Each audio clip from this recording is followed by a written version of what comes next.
You're listening to the Huddle Up Podcast with Chad Jensen and Zack Kelberman. Join Broncos Country's deep divers at milehighhuddle.com and sound off. And now it's time to drop some knowledge.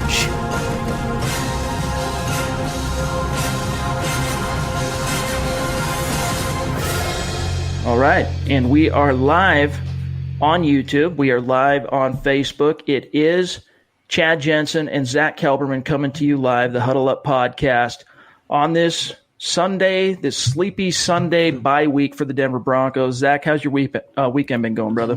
It's been nice seeing some football outside of the Broncos today, watching the Chiefs go down, all the upsets today. It's been a quieter Sunday without the Broncos, but as a football fan, you got to love just being able to watch every single game unfettered. Yeah, that was a little bit of a surprise to see the Chiefs fall to the Tennessee Titans, whom the lowly Broncos pretty much handled a couple weeks back. What's your take on that? If you're in Chiefs Kingdom, do you think those guys right now are kind of tripping? Our friend Seth and everyone over there. Yeah. That defense just blew that game today. When you let Ryan Tannehill go down the field against you, you probably have a problem on defense. The offense is just unreal. Mahomes in his first game back, he looked otherworldly like he always does, but that defense is still a problem. And as long as that's going to be the case, they're not going to go very far. So it's good for Broncos fans. Well, guys, we have a really great podcast and show planned for you tonight. Here in just a second, we're going to welcome on Mr. Nick Kendell, co-host of Building the Broncos and analyst at milehighhuddle.com, to talk about and kind of defend one of his articles that he published just before the weekend, which basically says that the Denver Broncos need to keep the door open in terms of drafting a quarterback again next year in the draft this coming spring. We're going to get to that, though, in just a second. First, just a couple of quick reminders. You guys, make sure you're following the show on Twitter at HuddleUpPod. That's the best way for you to keep your finger on the pulse of what's happening with the show in real time. Stay on top of updates when we have programming changes, things like that, giveaways. That's the best way to do it. Find at HuddleUpPod on Twitter. Click the follow button. And then don't forget as well, go over to Apple Podcasts. If you like what you're hearing from Zack and I, do us a favor, leave us a creative review on Apple Podcasts and a 5-star rating, because that not only helps out the podcast in a very real and organic way, but it also enters you into the drawing that we do each and every month, to give away for some Mile High Huddle Up Podcast swag, and especially some new Huddle Up Podcast swag that we're going to have coming down the pike here that we should, Zack, probably be able to announce next week, maybe sometime. Yeah, I think for sure that's a definite possibility. We'll be able to unveil that. So go to Apple Podcasts, get your creative review in. We appreciate it. This is the Overtime Podcast Network. Hey, Chad Jensen here. The holidays are approaching, and you may be thinking about how you're going to save some extra money. Well, we've got a way that maybe you haven't thought of. You can consolidate your high-interest credit card balances to a lower rate and save with Lightstream. Now you have the extra cheddar for Christmas. You can go get a rate as low as 5.95% APR with AutoPay, which is much lower than the national average interest rate of over 20% APR. It's a backbreaker. Plus, your rate is fixed, so as rates continue to rise, your low rate won't budge. There are no fees, and you can even get your money as soon as the day you apply, because Lightstream believes that people with good credit deserve a better loan experience, and that's exactly what they deliver. Just for our listeners, apply now to get a special interest rate discount. The only way to get this discount, go to lightstream.com/huddleup.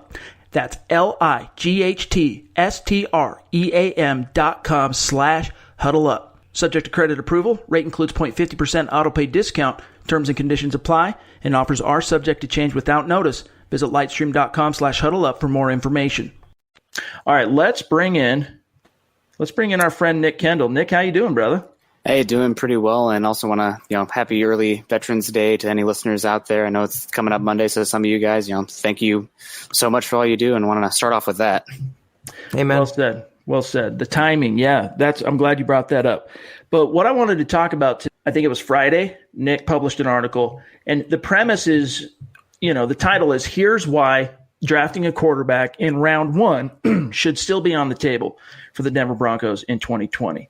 And Nick, I'll go through, and I'm sure Zach has things to say about this as well. But for our listeners, fill them in on what your major argument is here in the basis of this article. Well, I know everybody has been, myself included, pretty darn focused on the offensive line and other needs, wide receiver 2, et cetera, et cetera. But in the NFL, you cannot compete without a quarterback. I know maybe from our fan base, even to John Elway, repeating that 2015 level defense, that's a shot in the dark. Your best chance to compete in this league year after year is to be set at the quarterback position and then repeatedly knock on the door of the playoffs. That's the best way to do it. And for the Broncos, I know they used the 42nd overall pick on Drew Lock, but he slipped. They didn't take him at 10. Maybe they were trying to trade up to get him at 20, et cetera, et cetera. But not the case. That's not how it worked out. And, 42nd overall, he has tools, but, we're not seeing him yet. And really, this upcoming class has a lot of really exciting arms. Obviously, everybody sees Joe Burrow, Tua Tagovailoa, two guys that might be out of the reach of the Broncos unless they're willing to pay a pretty penny. But then you got other really exciting arms as well. Justin Herbert is potentially a guy. Jordan Love is a small school prospect that has scouts have compared him to Patrick Mahomes. I feel like that's going to be a running comparison, though, so I wouldn't read too much into that. Jacob Eason, Jake Fromm, Jalen Hurts. So really it just comes down to how you have to win in this league, and it's a quarterback league. Until then, as a great commenter on Mile High Huddle, as Smiling Assassin said, until you have the quarterback, the train doesn't leave the station. So you got to get that guy, and maybe it's Drew Lock, maybe it's not, but either way, I'm swinging away. Your take, Zach. I don't want to be hypocritical because I've been saying the Broncos have to keep swinging for the fences until they hit that home run, and we don't know yet if Drew Lock is that home run. But on the other hand, we haven't seen one single snap of the guy, and he still does have tools, potential first-round tools. The Broncos were considering taking the guy in the first round. You can make the case that he wasn't a first-round pick. Then again, you can also make the case that there's better talents in this year's draft class, higher upside, lower floor talents, and it really can go both ways. I don't want to sit on the fence, Chad, but being in the middle of the screen here, it's kind of natural for me. I can make the argument both ways. I can definitely see it either way. The thing is also we're still waiting on more information.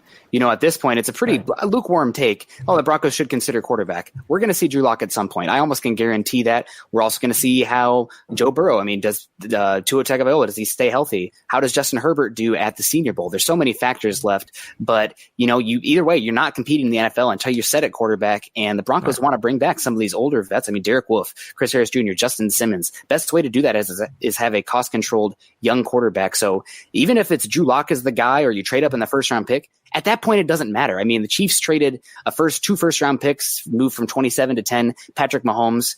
They wasted another first-round pick to get a quarterback, right? It doesn't matter. It doesn't mean anything once you get that guy. So if you see a guy out there that, you rate higher as Drew Lock, and you got to look at that individual quarterback, I think, too. Drew Lock is a sunk cost at that point.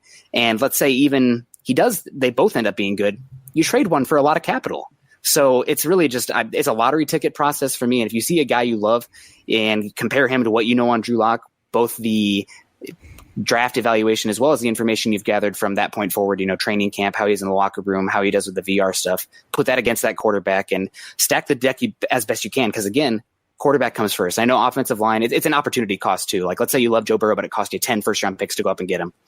Probably not worth it, Right. So it comes down to that. But at this point, you got to be thinking about it because Drew Lock is heading down the path of not that he is Paxton Lynch, but the path right now. Why isn't he out there? I don't know. He should be out there getting reps. There's maybe something behind the scenes. Who knows? Is he not getting the playbook? I don't know. But either way, you got to get that quarterback. It starts there. And until then, it's a binary question. It's simple. Do you have the franchise quarterback? Yes or no? If yes, Go elsewhere, stack talent around him. If no, you have to consider it. They say it's a got man league, right? And the Denver Broncos certainly have not had a man post Super Bowl 50 with Peyton Manning. But my concern on this is, first of all, Drew Lock. Now, I don't know what you want to believe.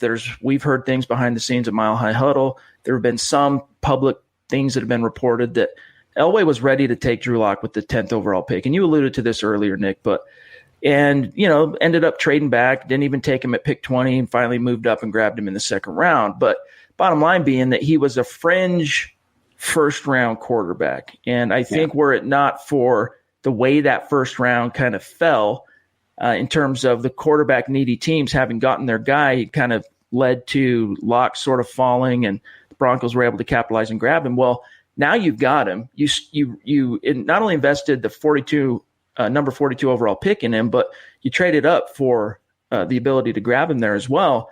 You still don't know what you have in him, and it's a premium round pick. So my thing is, we need to see him on the field first. We need to have some sort of a sample size with which to form any kind of an evaluation, because at this point, it feels, as you said, to use your verbiage, Nick, like a sunk cost at this point. Like, what was that second round pick even for? The Broncos have had an opportunity now since week 7 to at least get him on the practice field, and yet they've dragged their heels. And I don't understand what's holding them back, but I just think that at this stage, if they plan on going into the spring, I mean, put it this way. What if Drew Lock goes onto the field, let's say, as Mike Kliss reported a couple weeks back, or speculated is probably the better word to use. What if he gets on the field at some point in the final quarter of the season and plays moderately well? Nick, are you still saying, well, the Broncos need to look hard at this quarterback class? Honestly, it comes down to what they have on Lock through that game. If he's showing flashes, that's great. But if there's a quarterback there that you absolutely love, you have to evaluate what you have with Drew Lock against that next quarterback. And it's whatever one gives you the best chance to succeed long term. That's the one you go with. I mean, there's no such thing as having too many good quarterbacks on your team. Look what the Patriots have done. You know, they had Tom Brady forever. They traded Matt Castle for 2 second-round picks, I believe it was. They're able to move off Jimmy Garoppolo, and now they got a guy, Jarrett Stidham, coming up who looks pretty darn good. I mean, you see the Colts with Jacoby Brissett and Andrew Luck there, and, you know, both injured now, but this league, I mean, even in general, look at how many backup quarterbacks are playing right now. So I think it's about stacking the deck. And if Lock shows great, I'm definitely would probably rather go a direction, you know, Tristan Wirfs, Andrew Thomas, maybe a defensive stud, but it's opportunity cost. And if there's a quarterback there that I love, I think you got to go for it. It just comes down to that individual quarterback. So it's definitely a lot of posturing on unknowns at this point. Sure. But like if Justin Herbert blows him away at the Senior Bowl and he's there at 5 and the Broncos are picking 7 and they love him, I don't have any issues going and get him. And that was my thing, though. It's like we have to also assume Elway's going to pick the right guy in this class. There's so many options, and that's a problem for Elway. You know, not having one guy that's by far the QB1 in this draft. They're going to have multiple options depending on where they sit in the pecking order, and we just have to have confidence he's going to pick the right guy. And we don't even know if he picked the right guy in Drew Lock yet. So there's so many layers to this question that, like Nick said, remain unsolved. You keep pulling lottery tickets, right? I mean, until you hit it. It's a statistical oddity. I mean, you have a better chance hitting the early ones. You shouldn't just take them to take them. I mean, those first round quarterbacks in 2011, outside of Cam Newton, you got, you know, Blaine Gabbert, Christian Ponder, and when you guys got like Patrick Peterson and JJ Watt being drafted around them. So you can't just take the quarterback, but if there's a guy there you love and you have any questions, you have to consider it. It's that important. I mean, you're not going anywhere until you have that guy. My biggest thing is even if let's say Drew Lock comes out and he doesn't even play all that well. Let's say he plays in week 16, week 17, doesn't play all that well. To me, that it's still not definitive enough, because if you take a quarterback in round 1 next year, or you're basically forsaking the opportunity to put another building block piece around that young quarterback, because I think it's within the realm of reason to say it's going to take longer than a 2 to 4 game sample size to get a definitive evaluation on whether or not Drew Lock really is the franchise guy. And even though the Broncos through their actions aren't exactly showcasing or displaying any kind of confidence in Drew Lock, Elway during the offseason, leading into OTAs, leading into camp, talked about Joe Flacco being the guy right now, but Drew Lock being the future. He used that verbiage on more than one occasion. So at least from a public perspective, Elway has talked about Lock being the future. My thing is, if you set aside the first round, now second round, even I would say the premium rounds at this stage, it would need to be all about trying to build around the quarterback to give this team as good a possible chance, including Lock, to succeed out of the gates in 2020 and see what you really have in this quarterback. If you muddy the waters with a Justin Herbert and create another quarterback competition scenario, I just don't see that as it would be a very untraditional way of going about it, I think, because in most cases, Nick and Zach, what do we see happen in the NFL? You see a team take a quarterback somewhere in the first round. Usually it's quite high if it's going to end up being a franchise guy.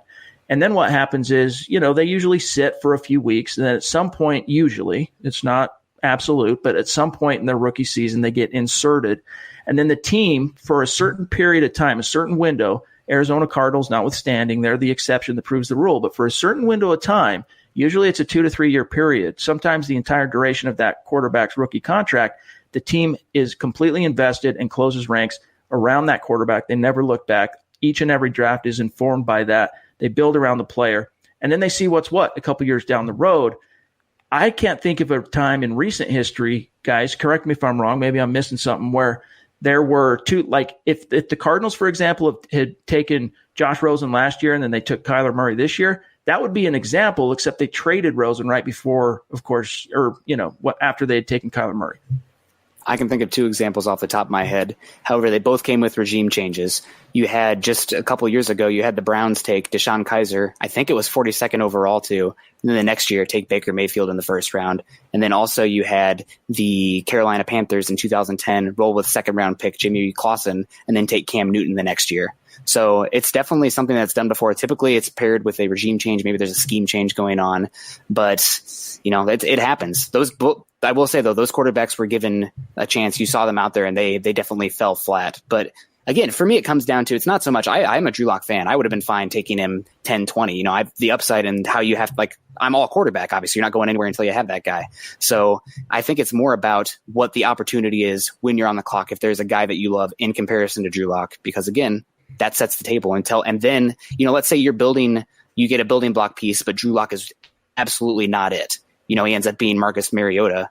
Well, then you're already out of that window and your potential's capped. I mean, those Titans, they have a great roster. You put on a franchise quarterback with that defense and the young weapons they have, that's a team that's probably, double digits, 12 wins this season. But the quarterback's that important. So I just, it's, and worst case scenario, let's say they both flop. That's obviously worse, but you can have both hit and then have a varying level of value where you can trade them. They're both still cheap, so it just needs to be on the table. I'm not advocating quarterback no matter what. My plan would be tackle, honestly, right now. Tristan Wirfs, Andrew Thomas, and then trade back up in the first round and get a guy like Laviska Shenault or Jalen Reagor or an interior offensive lineman. I want to build the nest, but the quarterback, I think, comes first. And if there's a guy that you love, you got to swing. And that doesn't even mean the first three guys, in my opinion, Herbert, Burrow, or Tua. It could also be trading back into the first round. The CBA is about to expire. You could get that cheap quarterback with that fifth-year option, the last possible year to do that probably. Right. And you could trade up for a Jacob Eason, a Fromm, a Jordan Love, a potentially maybe even a Jalen Hurts. I mean, I have questions about the footwork and the accuracy, but it's just got to be on the table because it's such a, pardon my French, but it's kind of a crapshoot, and even more so with Elway. So I'm on the lottery ticket standpoint where if you have any questions about the guy that you have there, and even if you haven't seen him fully, and that's, tough stuff, but you got to take the best shot you can for a quarterback, and then then the window opens. Or Elway could just be Elway and trade for Andy Dalton, let's say, and just continue the trend every year, bringing in some bad veteran. It's going to be Ryan Tannehill. One of those people. Yeah, right. That's what we can hope for. I got to ask you, though. I was talking with Albright actually today a little bit, just a little quarterback talk. One, definitely no rumors here. This guy's not being shopped or anything. But if one guy did come available, there's one veteran quarterback that I would be very interested in. And that would be Matt Stafford. Mm-hmm. I would too. Yeah, he's got an arm still. He's a good fit in the offense. He knows what he's doing. And with this defense and Fangio, get out of it. Aaron Rodgers' shadow there, Stafford. I feel like it's kind of stymied his potential there. Yeah, and Drew Lock, though. You kind of have a young Matthew Stafford-esque quarterback in Drew Lock. That would be an interesting duo to kind of team up and see what's what. So, but Nick, just to summarize, if in terms of building the nest, we've talked about the biggest needs being cornerback, offensive line probably being number one. There are a few different holes on this roster, and depth obviously across the board has been a big issue for this team. But defensive depth is stepping up. I do want to shout out to the coaching staff. Purcell, Devontae Harris, that's shocking guys stepping up on the defensive side. Offense, though, not so much. Yeah. So you think tackles? Tell us who especially for a lot of our listeners and viewers who aren't maniacal about studying the draft until it's basically draft time. Who are some of the top tackles to keep an eye on in this class? Well, Andrew Thomas at Georgia, left tackle, number 71. I think he's given up one pressure this season. He's not the most incredible. He's going to be a top 10 pick. He's a great athlete, but he's not the most incredible athlete for the left tackle position. But he's so in control and great pass sets. So he's really safe. After that, you have a little bit more upside athletically. Tristan Wirfs at Iowa playing right tackle. He plays right tackle, though, instead of left tackle because Iowa's left tackle is more comfortable there. So just to get the best 5 out there. Some people are like, oh, don't take him high. He's a right tackle. It's kind of the same situation with kind of a throwback here. Tyron Smith and Matt Khalil at USC back at 2010. Matt Khalil played left tackle. Tyron Smith played right tackle. Tyron Smith could have played either. It's just getting the best 5 guys out there. Right. So those are 2 guys. Right now, Jedrick Willis is rising upwards quickly, the Alabama right tackle. Alex Leatherwood is a guy who's gotten a fair amount of hype, the Alabama left tackle, but he actually got beat up pretty good by LSU's edge rusher Chasen this weekend. So we'll see about that guy. Houston has a guy named Josh Jones, who's a good left tackle. Prince Tega Wanuga from Auburn is another good one. So there's definitely options. And Austin Jackson from USC, a really good athlete. Still a little raw, but I mean, every measurable. So let's say it's the first round should be open right now. Broncos should take the best talent available. Obviously, you want to lean towards positional value, but let's say they take a guy like Derek Brown, the defensive tackle from Auburn, very much like Akeem Hicks.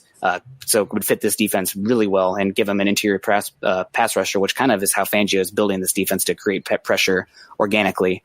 And then you could trade back up in the first round and get a guy like one of those Alabama tackles or Austin Jackson. So that's I do think the Broncos are likely going to have to, but they're going to have a chance to walk away with a solid offensive tackle in this class. What's your take here from Buona Beast? He says, does Tua really have all the tools? It's hard to judge with that Bama team, and he's a southpaw. I can't think of I'm guessing it's happened at some point since the 1970 NFL merger, but I can't think of a southpaw quarterback going number 1 overall. How much do you think that hurts him, and what's your answer here, Nick, for Buona Beast? Well, Tua doesn't have the most overwhelming arm talent, but it's his pocket maneuverability, decision making. Like he can really dissect teams vertically, and just his touch. I mean, it's pretty darn impressive. I think the guy that you'd compare him most to would be Drew Brees, where Drew Brees doesn't have a howitzer, but he's so precise and quick with the movements and the subtle pocket movements that you think you got him. He creates a new window and hits a guy for a slant. So very efficient mover. He is a little bit greedy. Biggest thing I worry about is the ankle durability. So we'll see there. And then I don't know though. We'll see. Joe Burrow's coming up on his butt. So I wouldn't be surprised at all if Joe Burrow ended up being the first quarterback going. A lot of the same characteristics, but I'd say even better under duress, better under pressure, which is imperative in today's NFL. Nick, we sent you to cover the Missouri Pro Day this past spring, where you got an up-close look at Drew Lock. You got to talk with his quarterback coach, not at Missouri, but his off-the-field auxiliary quarterbacks coach. I don't know how you'd want to describe that, but Jordan Palmer, who I believe now works for Fox. He just got hired by Fox Sports. How do you think he's handling this? I mean, it's impossible to be a fly on the wall and know exactly get inside somebody's head, but the way the team is kind of sending these mixed signals, we love Drew Lock. It's all about Drew Lock early in the summer and in the offseason. And then for the last 3 weeks, they've had an opportunity to get him out on the practice field. They've dragged their feet. Meanwhile, we learned last Wednesday that Drew Lock's actually been healthy and been cleared now for a couple of weeks. But how do you think he's handling this himself, the way the Broncos are kind of sending these mixed signals? I think he's handling it as good as you can. I mean, listening to him talk at his locker just a couple weeks ago, I mean, I have little doubt at all that we're going to see Drew Lock at some point this season. Brandon Allen, the Broncos won that game, but was it the system around Brandon Allen or Brandon Allen making plays that really led to the explosive output of 24 points from the Broncos? So, Lock is going to get a chance at some point. I don't want to speculate too much on what the Broncos are doing. I mean, obviously, like in any organization, there's different pulls and forces as well. I mean, from what Elway wants to what the head coaches want to, what the locker room wants. So there's different forces at work, but I have little doubt at all that we're going to see Lock at some point. Hopefully the final 5 weeks, but I would be beyond shocked if not the last 2 weeks. All right, one more question for you, because I know you got to get out of here, and then we'll get to what some of our live viewers here, what's on your mind, guys. The comments are starting to come through that I can see them and put them on the screen. Simple answer on this question, Nick. Do the Broncos, bold prediction time, starting tomorrow, well, it might not be tomorrow, but Tuesday, Wednesday, will Drew Lock actually begin practicing this week, you think? I think he has to. I mean, even if is Brett Rippon going to be the guy that goes out there and play? You got to see what you have in Drew Lock, especially if you keep losing. The second half of the schedule is tough, and you have assets in the top 120, 140 in the draft where you can be aggressive in this class if there is a quarterback you like, or an offensive tackle, So I think you have to go out there and see somewhat what he has. I'm guessing he's going to have some issues, from the footwork to reading the defense. I mean, he's a rookie, and it's going to be first time playing an under center offense, but I would be beyond shocked if he doesn't play soon or practice soon. All right, Nick, by the way, thanks for joining us, of course, and congratulations on getting married, getting hitched. What's it been, 2 weeks ago now officially that you were hitched? Was it 2 weeks ago? 2 weeks today. Yep. Yeah. So with your high school sweetheart, right? Yep, high school sweetheart. Started dating end of junior year and went to different colleges, but stuck together. So we were dating 10 years and finally made it official. Well, congratulations, brother. And I'm sure all our listeners are looking forward to the next episode of Building the Broncos, which everyone can look forward to downloading and listening to on Wednesday. Make sure you find Nick on Twitter at Nick Kendell MHH. He's dropping knowledge on the reg from the draft to the Broncos to pretty much everything NFL. If you're a football junkie, you got to be following Nick on Twitter. So, Nick, thanks for joining us, my brother, and we'll look forward to getting you back on the show at some point down the road. Yeah, thank you guys very much. And again, happy Veterans Day to any of the listeners out there. Appreciate it. And we'll be on. I mean, a lot more draft talk to come. This is the Overtime Podcast Network. All right, Zach. So, I think it was worth a conversation to bring Nick on, and it's kind of fun getting to use this StreamYard and the different tools that are available to us to make compelling content for our viewers. And apologies, guys, I just got notified from StreamYard that they are having a technical issue with the comment stream.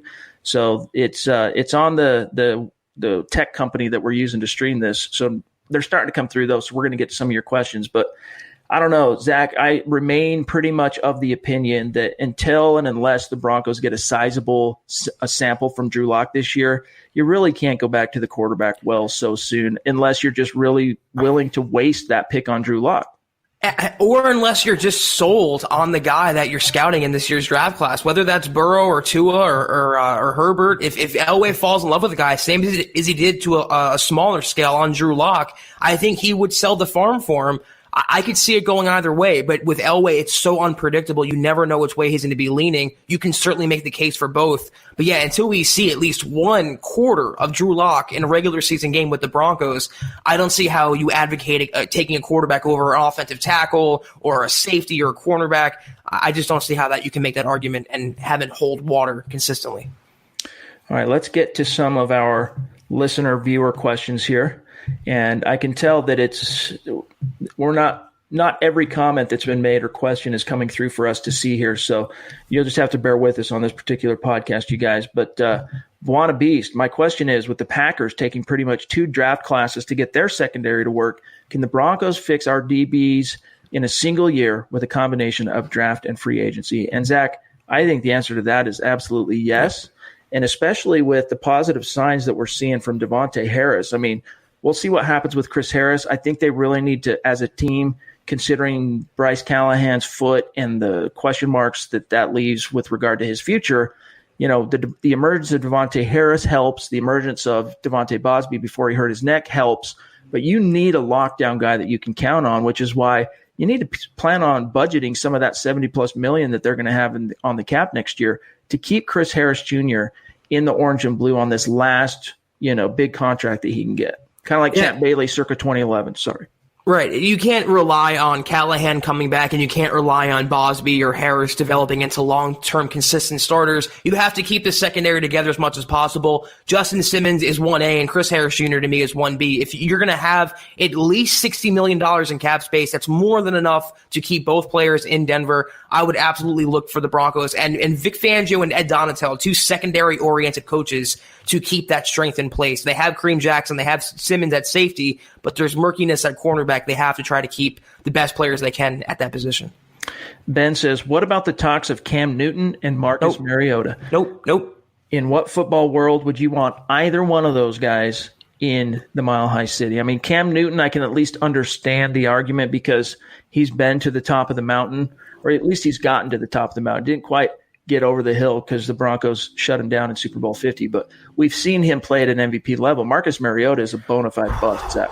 Well, I mean, we saw what the Broncos did to him. He got benched for Tannehill. Why would anyone want? He literally lost his job to Ryan Tannehill, got ran out of Miami, who's now tanking this season. So what does that even tell you? I don't know why any Broncos fan, after seeing the Case Keenum and Joe Flacco disasters, wants any quarterback not named maybe Matthew Stafford, Phillip Rivers, maybe Tom Brady, but why go to Marcus Mariota, Cam Newton? It's just, it's ridiculous.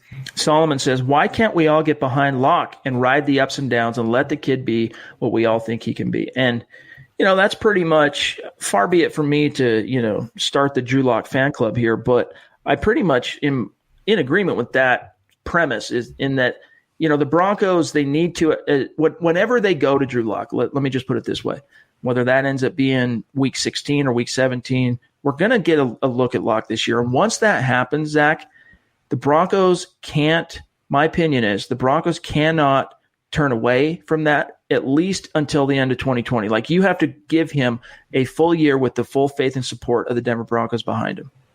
Yeah, but it works both ways in the sense that we can't, presume the Broncos are going to draft a quarterback, and the same way we can't go all in on Drew Lock right now. He really has to let the process play out. We have to see him in at least one regular season game.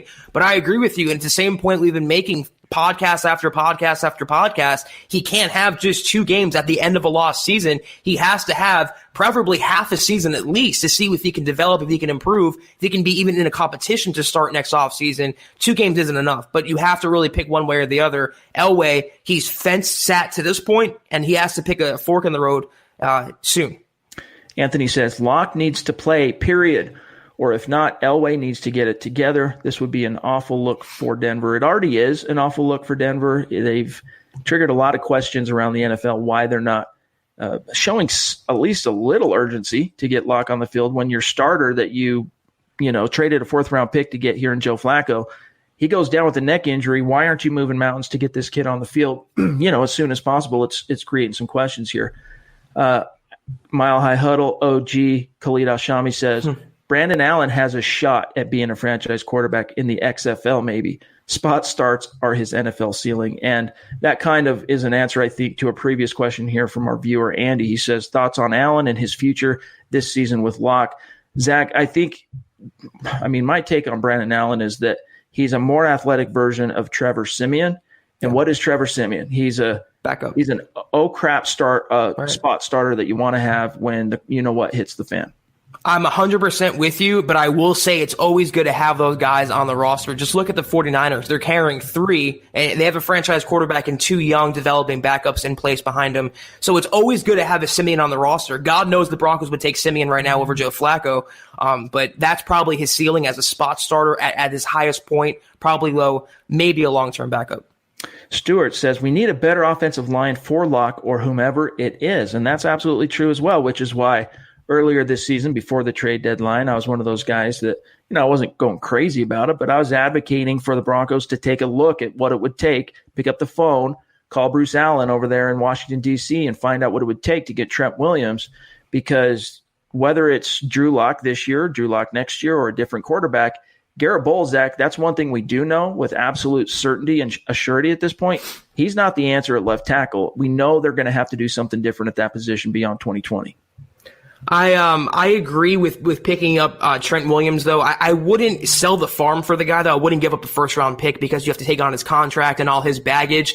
Listening to Nick talk, though, what assures me about the Broncos, assuming they're picking top 10 or thereabouts, they're pretty much guaranteed to come away with either a quarterback or a left tackle if they want. So it's a pretty good position in a draft where those are the 2 biggest positions of need, where there's kind of a top-heavy class at those spots.